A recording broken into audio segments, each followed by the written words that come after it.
ils vont se lancer un défi extrême. Courage, détermination, acharnement, audace, ils sont venus du monde entier et vont devoir repousser leurs limites. Zoraid, une épreuve d'endurance mentale et physique hors norme.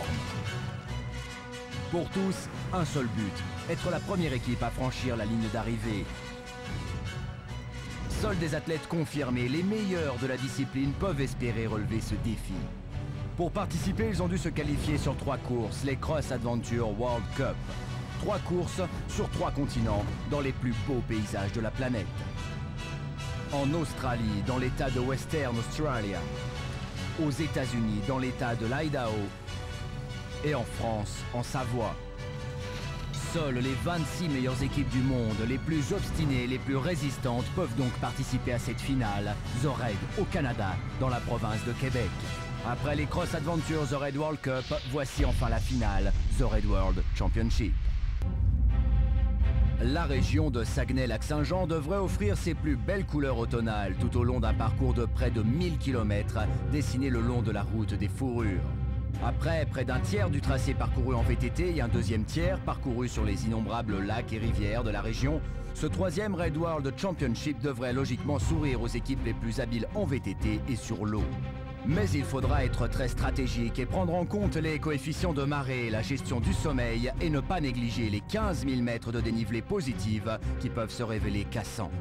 Au bout de 6 jours, les athlètes devraient arriver dans l'une des plus belles baies du monde, à Tadoussac. Mais en attendant, c'est un véritable parcours du combattant qui attend nos équipes.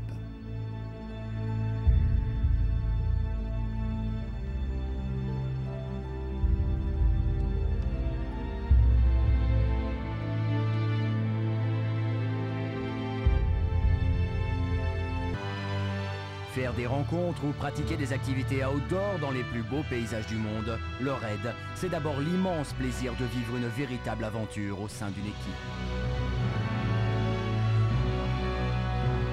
Sur la traversée de l'immense lac Saint-Jean, les équipes profitent du vent pour se faire tracter par des voiles. Minuit, les Français de Wilsasport et Janssen arrivent en tête devant les Américains de Spider. Les deux équipes sont maintenant confrontées à un choix stratégique. S'arrêter pour se reposer ou repartir immédiatement.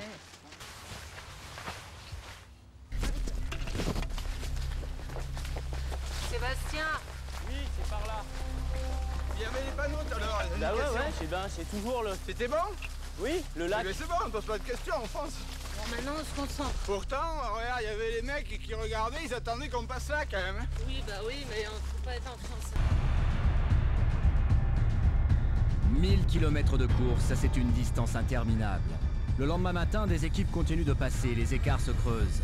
Nous sommes à la moitié du parcours, pour chacun, c'est une véritable aventure, comme affronter 300 mètres de rappel, la peur, la fatigue, la fureur de ses coéquipiers et la douleur physique.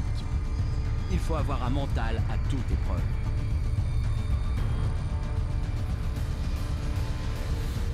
Bien sûr qu'il faut se préparer mentalement en se disant que ça va être difficile, en se mettant dans la tête la course et ce qu'on va vivre. Il faut savoir que quand on fait une course sur 1000 km, on aura certainement des bobos, il faudra passer au-dessus. On ne va pas manger forcément toujours bien, ça va être toujours vite. On va être aussi dans l'équipe, il y aura des moments de tension forcément, il y aura du sommeil qu'on aura moins par rapport à d'habitude. Donc tout ça, il faut l'avoir préparé avant, c'est y penser.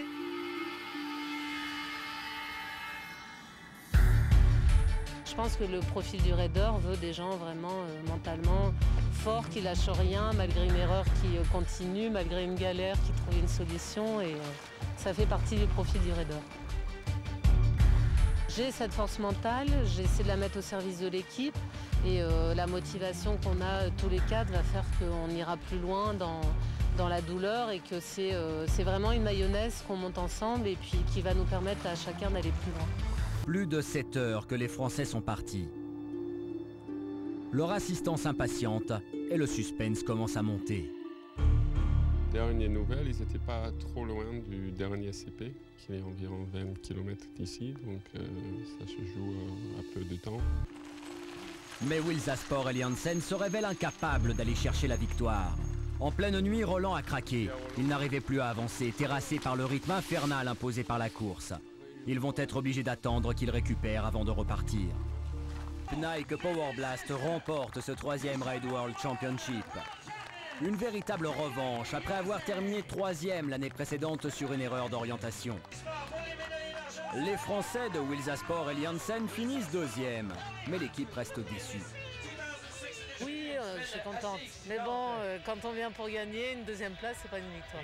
Mais bon, on a vécu une belle course malgré tout dans l'équipe. On a réussi à se remotiver malgré les erreurs. Et puis avec des coups de moins bien vraiment importants, comme aux cordes, et puis ce matin. Et on a su remonter la pente, quoi. Donc c'est bien.